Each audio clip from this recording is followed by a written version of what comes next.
team as you enter this weekend's game at Arizona State?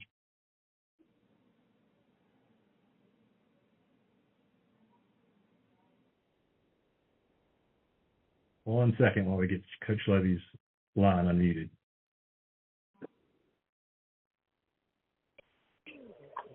Yeah, just excited to take this group on the road. Obviously, our first road trip together, and got a great opponent in Arizona State, but excited about the opportunity. First up, we have Justin Fromer of 24/7 Sports. Hey, Jeff.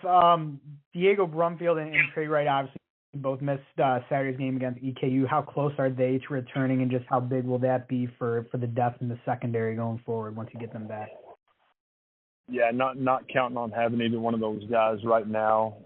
We'll know a little more as we get closer, but ready for those guys to get back. Those are guys that had a great fall camp for us until they got banged up. So excited about what they're going to be able to do for us once they do get back.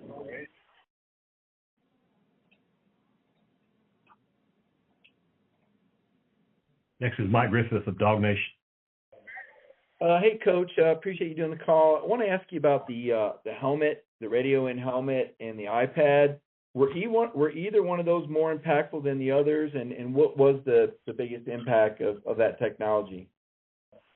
Yeah, I think just the communication piece with the quarterback, obviously being able to do some different things from a tempo standpoint or when we're huddling, I think creates some advantage for us offensively.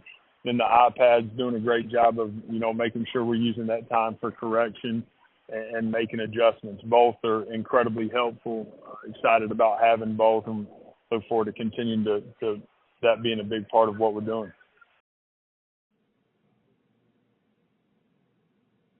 Next is David Murray of 24/7. Coach, getting back to the players' availabilities, 2 weeks from now you start the availability reporting. We talked about that earlier this week, but you mentioned there's a team put in place. How does that team function, making the final decisions of how to report and how to decide whose status for each game? Yeah, as we get closer to that, we'll iron out all the details of how that'll operate. But again, until we get to that point, no reason for us to spend a bunch of time on it. Once we get to that point, we'll have it all ironed out and ready to roll. Most coaches have said that they either will or won't talk about injuries, but how does this kind of relieve some of the responsibility with the decision kind of made for you by the SEC? Yeah, I think it'll just be an equal playing field. Everybody will have the exact same information, and everybody will know a little more about what's going on with the other program. The host would like you to unmute your microphone. Steve Moulton, you can press star 6 to unmute. Coach, appreciate you the are time. Muted. What impresses you most about the Sun Devils, Coach? Yeah, I think the energy and the effort that they played with last Saturday night, again, just a completely different football team. When you watch the way they played, how they played, just their effort and their demeanor, it stood out on the tape from a year ago. I think that's probably, being year two and just understanding the expectation of what's going on inside the program every day. But that's what jumped out at me. And with it being a later start time, are you adjusting maybe meetings a little later and just letting your guys adjust to operating a little later in the day, Coach? Yeah, we'll do a couple of different things up until kick to give us a chance to get our bodies used to the time change for sure. If there are any other questions for Coach, please use the raised hand function. I believe we have a follow-up from Justin Fromer. Jeff, you talked a little bit on Monday just about how the run game was hit or miss, and with this, how veteran the offensive line is. Does that give you confidence on how they'll be able to bounce back in sort of that area coming up on Saturday?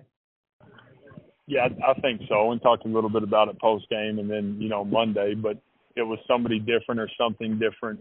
Every rep we didn't have an efficient run.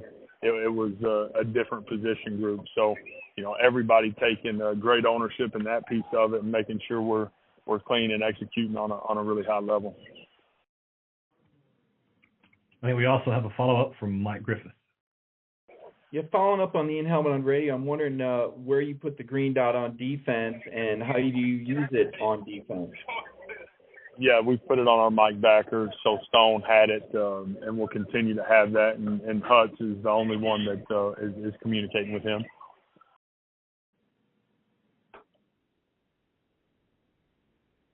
It's going to wrap you up, Coach. Thank you. Thank y'all.